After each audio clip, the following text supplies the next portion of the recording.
Hi friends, welcome to as home. Today வீடியோவில் என்ன recipe பார்க்கலான்னா, சுண்டைக்காயில் எப்படி சட்னி செய்யலான்னு பார்க்கலாம் வாங்க. இந்த சட்னி லஞ்சுக்கு சாதத்தோடு வச்சு சாப்பிடவும், நைட் டிஃபனுக்கு வச்சு சாப்பிடவும் ரொம்பவே சூப்பராக இருக்குது. ஒன்ஸ் ட்ரை பண்ணி பாருங்கள் வீடியோ பார்த்துட்டு. கிட்ஸ்லாம் சுண்டைக்காயா அப்படின்னா அந்த குழம்பே வேண்டான்னு சொல்லுவாங்க. ஆனால் இந்த மாதிரி சட்னியை நீங்கள் அரைச்சி கொடுத்துட்டு நீங்கள் சுண்டைக்காய்னே சொல்லவே தேவையில்லை, அந்தளவுக்கு டேஸ்ட்டாக இருக்கும். தேவையான சுண்டைக்காய், சின்ன வெங்காயம், தக்காளி, தேங்காய், பூண்டு, கருவேப்பிலையை எடுத்து வச்சுக்கலாங்க.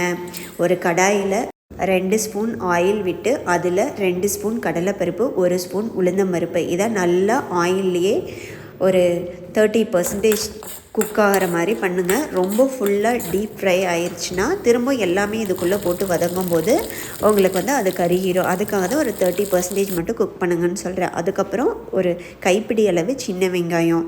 நம்ம சட்னி எந்த அளவுக்கு அரைக்கிறோமோ அந்தளவுக்கு நீங்கள் வெங்காயத்தை அதிகப்படுத்திக்கிங்க.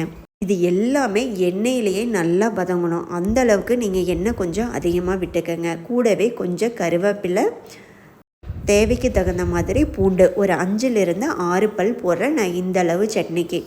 ஒரு பெரிய தக்காளி, இது எல்லாமே ஒன்று பின்னாடி ஒன்று போட்டு நல்லா வதக்கிக்கிங்க. எண்ணெயில் நல்லா வதங்கிடணும். இதுக்கப்புறம் நம்ம சட்னியை தாளிக்க போகிறது கிடையாது. இது வதங்கும் போது நமக்கு போட்டிருக்கிற கடலைப்பருப்பு, உளுந்தம்பருப்பும் கருகிடக்கூடாது. அதனால தான் நான் ஒரு 30% குக் பண்ணுங்கன்னு சொன்னேன். நீங்கள் ஃபைனலாக எல்லாமே வதக்கி முடிக்கும் போது அது கரெக்டான அளவு ரோஸ்டாக இருக்கும். இப்போ நீங்கள் சுண்டைக்காயை உள்ளே போட்டு அதுவும் நல்லா எண்ணெயிலேயே வதக்கிங்க. சப்போஸ் சுண்டைக்காய் வதக்கும் போது எண்ணெய் உங்களுக்கு ட்ரை ஆகிற மாதிரி தெரிஞ்சதுன்னா இப்போ 1 ஸ்பூன் எண்ணெய் விட்டு கூட நீங்கள் வதக்கிக்கிங்க. ஆனால் ரொம்ப ட்ரையாக வதக்கிட்டிங்கன்னா உங்களுக்கு சுண்டைக்காய் உள்ளே வேகாது.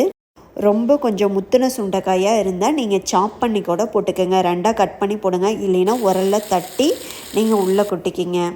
கூடவே தேவைக்கு தகுந்த மாதிரி மிளகாய் 1லிருந்து 2 போடுங்க. கொஞ்சம் கொத்தமல்லி, 1 ஸ்பூன் ஜீரகம், ஒரு சின்ன துண்டு புளி, ஒரு அரை மூடி தேங்காய், சின்ன தேங்காயில் அரை மூடி தேங்காய், தேவைக்கு தகுந்த மாதிரி உப்பு, இது எல்லாமே போட்டு நல்லா பெரட்டி விடுங்க.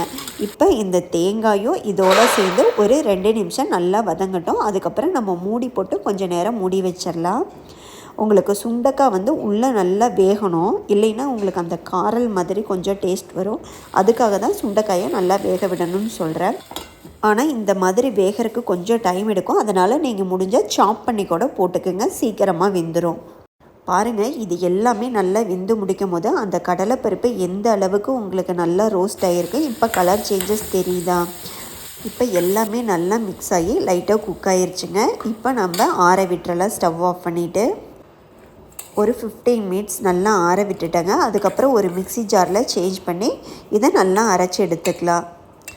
தண்ணி அதிகமாக விட்டுறாதீங்க. கரெக்டாக கொஞ்சம் கொஞ்சமாக ஆட் பண்ணி அரைச்சிக்கலாம். இந்த சட்னி கொஞ்சம் திக்காக இருந்தால் தான் நல்லாயிருக்கும். ரொம்ப தண்ணியாட்டம் இருந்தால் நல்லா இருக்காது. பாருங்கள், சட்னி எந்த அளவுக்கு நல்லா வந்திருக்குன்னு. இப்படி தான் இருக்கணும். ரொம்ப பருன்னு அரைச்சிடாதீங்க. நம்ம நார்மலாக எல்லா வெங்காய சட்னி, தக்காளி சட்னிலாம் அரைப்பெல்லாம் அதே மாதிரி தான் இருக்கணும். கிட்ஸ்லாம் யாருமே கண்டுபிடிக்க மாட்டாங்க. எனக்கு இந்த சுண்டைக்காயா வேண்டாம், குழம்புல இருந்தால் எடுத்து வைப்பாங்களா, அதெல்லாம் எதுவுமே கிடையாது. உங்களுக்கு தோலில் இருந்து அந்த விதை வரைக்கும் அனைத்துமே உங்களுக்கு இதில் போட்டு நல்லா அரைச்சி எடுக்கும் போது உங்களுக்கு வித்தியாசம் தெரியாது. சேம் டைம் அவங்க எடுத்து வைக்கவும் மாட்டாங்க. நம்ம ஹெல்த்துக்கு ரொம்பவே நல்லது.